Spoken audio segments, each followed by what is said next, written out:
जय श्री कृष्णा दोस्तों इस बार जन्माष्टमी का पर्व 26 अगस्त सोमवार को मनाया जा रहा है। बहुत ही ख़ास अवसर है और सबसे बड़ी बात है कि अब तक पिछले कुछ सालों में जन्माष्टमी की तिथि को लेकर लोगों में बहुत कन्फ्यूजन रहता था, क्योंकि दो डेट्स निकल के आती थी जो कि स्मार्त संप्रदाय के लिए अलग और वैष्णव संप्रदाय के लिए अलग होती थी। लेकिन इस बार बहुत ख़ास संयोग बन रहे हैं और जन्माष्टमी स्मार्त संप्रदाय वाले लोग भी और वैष्णव संप्रदाय वाले लोग भी एक ही दिन यानी 26 अगस्त को मना रहे हैं। तो बहुत सुनहरा अवसर है आपका। छोटे छोटे उपाय करके आप अपने जीवन में सकारात्मक परिवर्तन ला सकते हैं। आज एक छोटा सा उपाय जो कि बहुत लोगों को कराया है वो आपके लिए लेकर आया हूँ।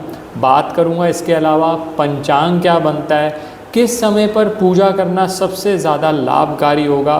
तो अंत तक हमारे साथ बने रहें। आगे बढ़ने से पहले एक विनम्र निवेदन, अगर आपने अब तक हमारा चैनल सब्सक्राइब नहीं किया तो प्लीज़ सब्सक्राइब कर दें, बेल बटन को पुश करना ना भूलें ताकि समय पर वीडियोस की नोटिफिकेशन आपको आती रहे।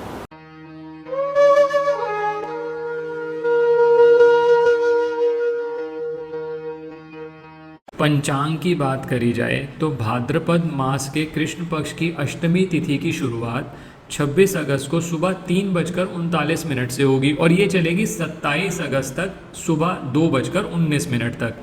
रोहिणी नक्षत्र की बात करी जाए, रोहिणी नक्षत्र और अष्टमी तिथि दो चीज़ें देखी जाती हैं दोस्तों। रोहिणी नक्षत्र दोपहर 3:55 से प्रारंभ होगा 26 अगस्त को और ये चलेगा 27 अगस्त को दोपहर 3:38 पर तक।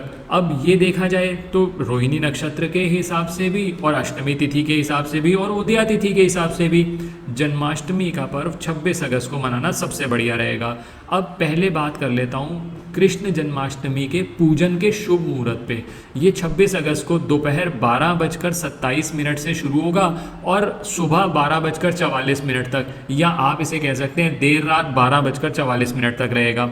जो निशीथ पूजा मुहूर्त है, जो 12 बजे के बाद पूजा की जाती है भगवान कृष्ण की, रात के 12 बजे के बाद, वो है 12:01 से लेकर 12:44 तक। तो आप इस समय पूजा करते हैं तो और बढ़िया हो जाएगा। नहीं तो आपके पास दोपहर 12:27 से रात के 12:44 तक का टाइम है, आप इसमें पूजा कर सकते हैं भगवान की। दोस्तों मैंने मुहूर्त पे तो आपसे बात कर ही ली और किस समय पर सबसे ज़्यादा अच्छा रहेगा पूजा करना, ये भी बात हो गई। अब आते हैं उपाय पर। ये जो उपाय मैं आपके लिए लेकर आया हूँ, कहा जाता है कि भगवान कृष्ण को गौ माता बहुत प्रिय हैं, तो गौ माता को ही हम आगे बढ़ के साक्षी रख के अपना ये उपाय करेंगे। और गौ माता में कहा जाता है कि 33 कोटि देवी देवताओं का वास होता है, तो गौ माता को प्रसन्न किया तो भगवान कृष्ण तक भी हमारा जो मैसेज हम पहुंचाना चाहते हैं वो पहुंच जाएगा। छोटा सा उपाय है, किस तरह से करना है वो समझ लीजिए। और ये जो मैंने उपाय बनाया है इसके अंदर मैंने ये कोशिश करी है कि 7 ग्रहों से संबंधित, आप जानते हैं लाल किताब में जो भी उपाय किए जाते हैं उसमें ग्रहों की आशियाँ या ग्रहों के रिश्तेदारों का प्रयोग किया जाता है। तो यहाँ मैंने ग्रहों की आशियाँ यानी ग्रहों से संबंधित जो वस्तुएं हैं उनका प्रयोग करके ये उपाय करवाया और बहुत लोगों को करवाया है। पिछले कुछ सालों से निरंतर इसके 100% रिजल्ट आए हैं। मतलब कुछ ऐसे उपाय होते हैं ना जिनके ट्राइड एंड टेस्टेड रिजल्ट्स हैं, ये वो उपाय है। तो आज मैं आपके साथ ये उपाय साझा कर रहा हूँ। करना क्या है, आपको क्या करना होगा, 4 पूड़ियाँ बना लीजिए। ये जो पूड़ियों की बात मैं कर रहा हूँ ये गौ माता को खिलाने के लिए। आप चाहें अपने घर के लिए अलग से जितने भी बनाना चाहें वो बना सकते हैं। 4 पूड़ियाँ आटे की बनाइएगा। जो आटा होता है वो शुक्र से संबंधित माना जाता है और जो आटे का बेसिक कंपोनेंट होता है गेहूँ, वो सूर्य से संबंधित है। तो आपने 4 पूड़ियाँ बना ली।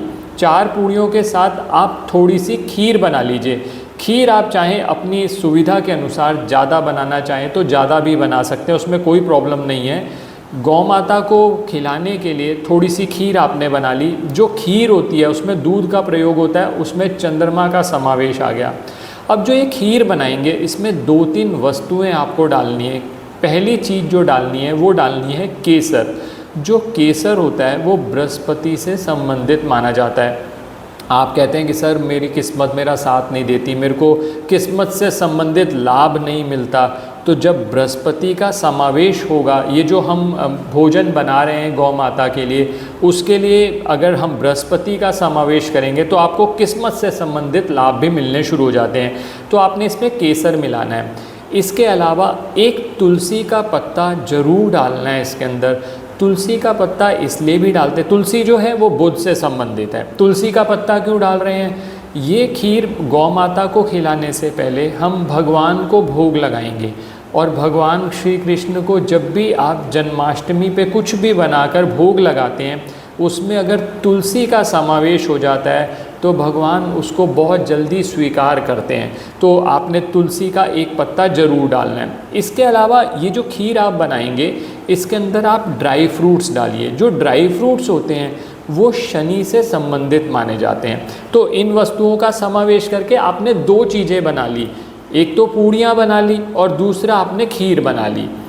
ये दो वस्तुएं आप एक थाली ले लीजिए, चाहे आप पेपर प्लेट ले लीजिए, स्टील की प्लेट ले लीजिए, जैसा मर्जी ले लीजिए, क्योंकि प्लेट तो वापस इन एनी केस आपके पास आनी है। अगर चाहे तो स्टील की प्लेट में डाल लीजिए।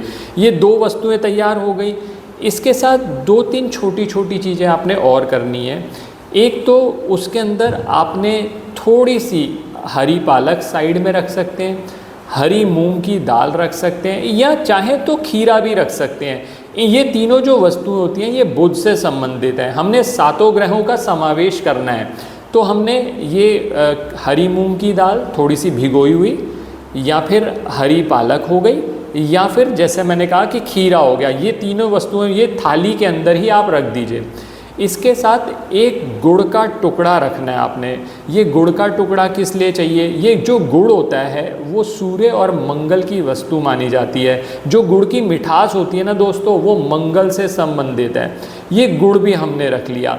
आप चाहें तो इसमें एक एडिशनल चीज़ और कर सकते हैं। थोड़ी सी चने की दाल भिगो के रखना चाहें तो एक दिन पहले भिगो के रख दीजिएगा। चने की दाल भी ला सकते हैं। वैसे हमने बृहस्पति का समावेश केसर के रूप में ऑलरेडी कर दिया।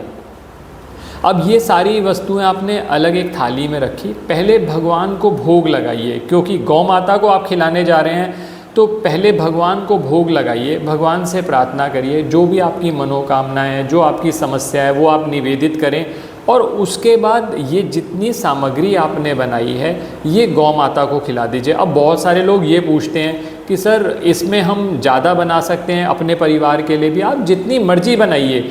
ये तो जो मैंने आपको सामग्री बताई है ये गौ माता के लिए आपने निकालनी है, पहले भोग लगा लीजिएगा। आप ऐसा भी कर सकते हैं, बहुत ज़्यादा खीर बना के पूड़ियाँ बनाकर आप भोग लगा लीजिए। उसमें से फिर थोड़ी सी पूड़ियाँ, जैसे 4 पूड़ियाँ गौ माता के लिए खीर के साथ निकाल लीजिए, और बाकी जो है वो अपने परिवार में खाइए, बाकी लोगों के साथ बांटिए। जन्माष्टमी का त्यौहार है, खुशियों का अवसर है, तो जितने लोगों के साथ बांटेंगे आपके लिए उतना ही बढ़िया है। आप गरीब लोगों में बांटना चाहते हैं वहाँ बांट दीजिए। ये तो जो मैंने उपाय बनाया है ये गौ माता के लिए, कि अब गौ माता से इसलिए क्योंकि गौ माता के थ्रू जो हम भगवान श्री कृष्ण को अपनी कोई भी चीज़ निवेदित करेंगे वो बहुत जल्दी स्वीकार हो जाती है। गौ माता में 33 कोटि देवी देवताओं का वास है। हमने सातों ग्रहों की चीज़ें यूज़ करी, अब उससे ये हमारे सातों ग्रह अच्छे हो गए। और राहु और केतु तो छाया ग्रह ही हैं। जब सातों ग्रह अच्छे हो गए तो राहु और केतु भी अपना अच्छा रिजल्ट देना शुरू कर देंगे। तो दोस्तों ये चीज़ करी जा सकती है। पहला काम तो ये करना है। अब दूसरा काम, मैंने आपको निशीत काल का पूजा मुहूर्त पे बात कर ली इस वीडियो में। रात के समय, अगर आपके लिए रात के समय ये चीज़ करना संभव हो तो बहुत अच्छा है। माना जाता है भगवान श्री कृष्ण को माखन और मिश्री बहुत प्रिय है। तो अगर कोई भी चीज़ आपके दिल में है, आपने जैसे निवेदित भी किया गौ माता को, आपने जब उपाय किया तो उसके साथ ही आप माखन और मिश्री का भोग भगवान श्री कृष्ण को लगाएं रात के समय। जो निशीत काल में पूजा मुहूर्त है उसमें करें, सबसे बेस्ट। नहीं कर सकते, कुछ लोग जल्दी सो जाते हैं या कोई किसी व्यस्तता की वजह से नहीं कर पा रहे, तो दिन में जिस समय भी आपको मिले आप भगवान श्री कृष्ण को माखन मिश्री का भोग लगाएं। तो आप देखिएगा जो आपकी समस्याएं हैं, जो चाहे वो धन से रिलेटेड समस्या है, कर्ज की समस्या है, और सबसे बड़ी बात बहुत समय से कोई मनोकामना आप लेकर चल रहे हैं, वो सब पूरी हो जाएंगी। तो दोस्तों आशा करता हूँ ये वीडियो आपको पसंद आया होगा। अगर वीडियो पसंद आया तो लाइक करें, बाकी लोगों के साथ भी शेयर करें, और जन्माष्टमी की आपको बहुत बहुत शुभकामनाएं। कमेंट सेक्शन में जय श्री कृष्णा भगवान श्री कृष्ण के दरबार में ज़रूर लिखिएगा, ताकि आपकी हाजिरी भगवान कृष्ण के दरबार में आज ही लग जाए। जिस समय पर आपने वीडियो देखा आपकी हाजिरी लग गई। भगवान श्री कृष्ण की कृपा आप सभी पर हो, यही आशा के साथ इस वीडियो को ख़त्म करते हैं। किसी तरह के ज्योतिषीय परामर्श के लिए आप हमारी वेबसाइट्स पर विजिट करके अपॉइंटमेंट बुक कर सकते हैं, जिनका लिंक डिस्क्रिप्शन में है। धन्यवाद दोस्तों, जन्माष्टमी की बहुत बहुत शुभकामनाएँ।